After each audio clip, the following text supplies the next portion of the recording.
welcome back to Booked on a Feeling. My name is Sam, and I'm here today with the library book haul.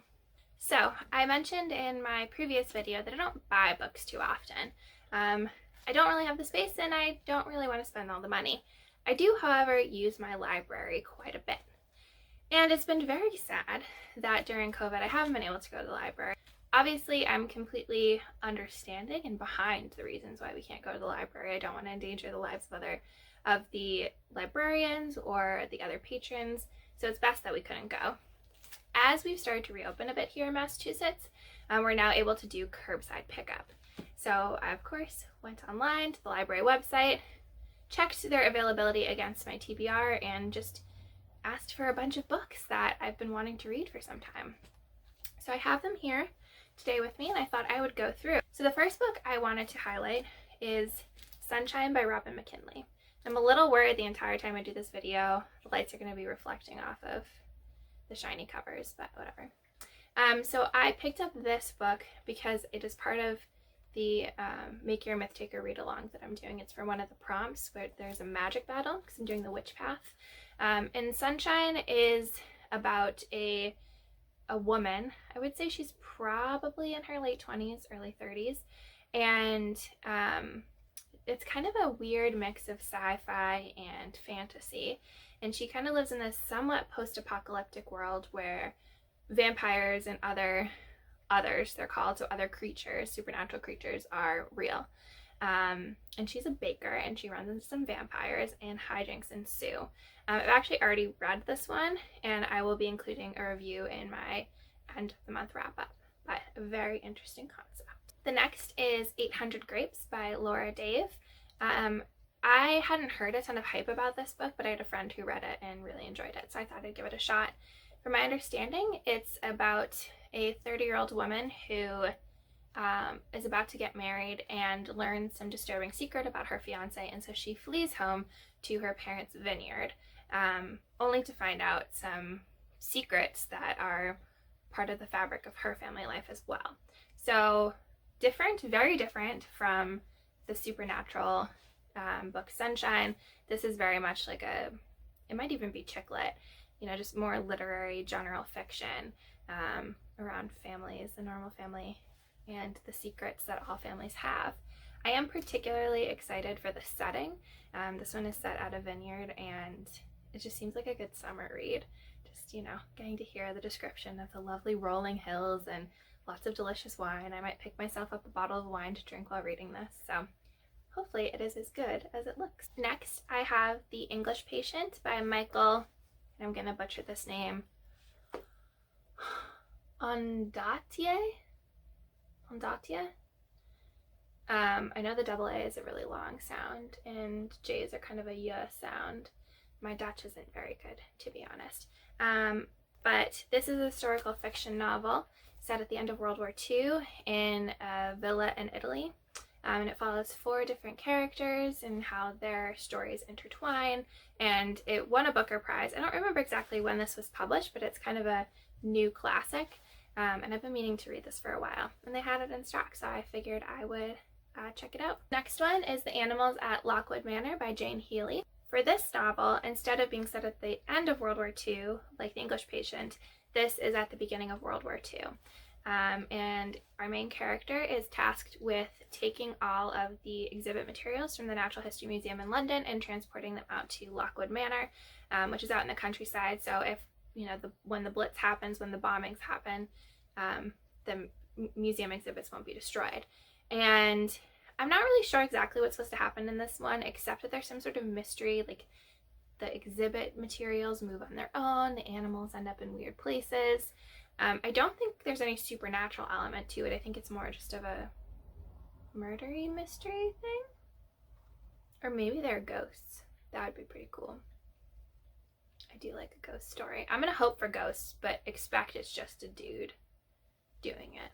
The next is Blind Sight by Peter Waite. This is a science fiction novel that's kind of a first contact story, it sounds like, where there are alien forces approaching the Earth, and the Earth sends a kind of motley crew of weird, strange individuals up to space to meet them.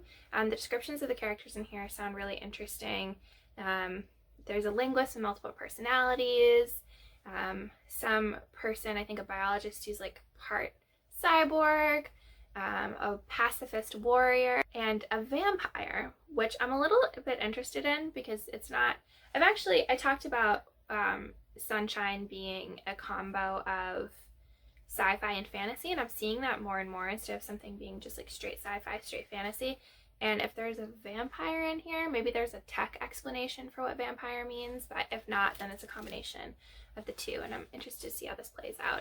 I adore science fiction, especially kind of the science fiction that centers around characters and is very character driven, like Becky Chambers' books, where it's almost...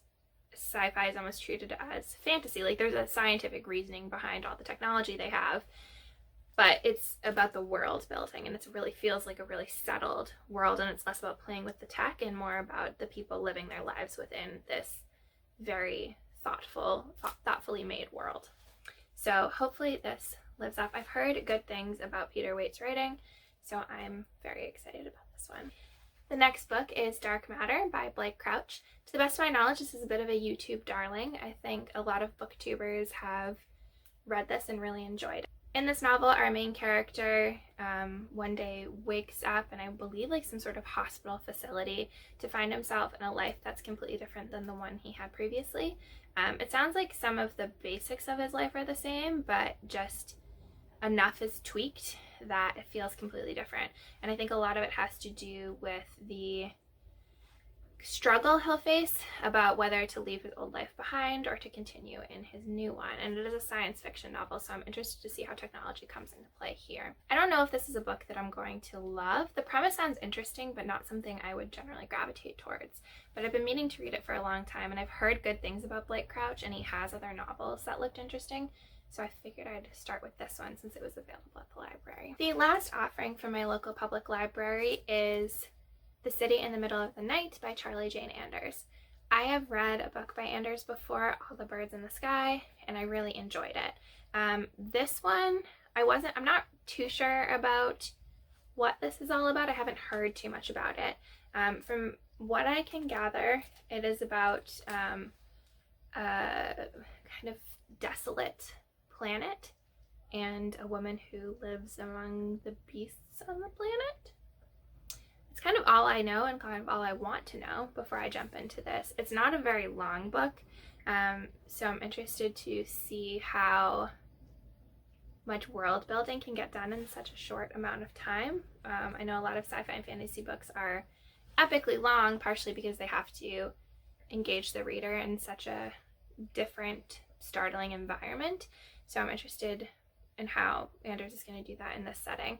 All the Birds in the Sky, from what I can recall about it, was kind of more of an urban fantasy in that it was set in our world, but there were just fantastical or science fiction-y elements to it, whereas this sounds like it's a completely different world, so I'm excited. Last but not least is actually not from the public library, but I'm still considering it a library haul because it is from the library of my sister-in-law, and from her I borrowed A Little Life by Hanya Yanagihara. So she just finished reading A Little Life, shout out to Inda, and she really liked it and said it was good and worthwhile and super fucking depressing. And it's a pretty chunky book, so I'm anticipating that I'm not going to be able to read this within the 2-week library time period, especially because it is so depressing. It's not a book I generally read straight through. So I'm excited to have a copy that I can kind of hold on to as long as I want, but I am pretty motivated to finish it because she said she had a lot of thoughts about this book and I want to hear what they are. So this book has been all over BookTube. I believe it was either a Booker finalist or won the Booker. I feel like it would have a little thing if it won it, but maybe it did. And so I'm sure I'm not reinventing the wheel with anything I'm going to be saying about this book, but I'm still really interested to see what all the hype is about. That is it for my library book haul. I was originally going to do a Myth Takers Make Your Myth Taker readathon vlog as my next video, But to be honest, I don't know how much I'm enjoying vlogging right now. I'm still kind of new to this whole YouTube thing, and honestly, I don't do that much stuff. So it's a lot of just like me checking in from my couch and then my bed and then my couch again. And I know a lot of vloggers will like take you around and show you the food they make and stuff, but I don't know how to do that. Maybe one day I'll do that. But I will be doing a wrap up, which includes those books. So either that will be my next video, or my end of the month like compilation of all the books that I read will be the next one. But in the meantime, I've linked below my Twitter and Instagram, as well as my Goodreads. Please feel free to leave comments and follow me on social media if you feel like it. And I would love to hear if you've read any of these books and you enjoyed them, or anything you've checked out from the library recently. I know that my area is not the only area where libraries are kind of back up and running, and I'm sure a lot of us bibliophiles are jumping at the chance to engage with our favorite institutions again. So I'd love to hear more. And until next time.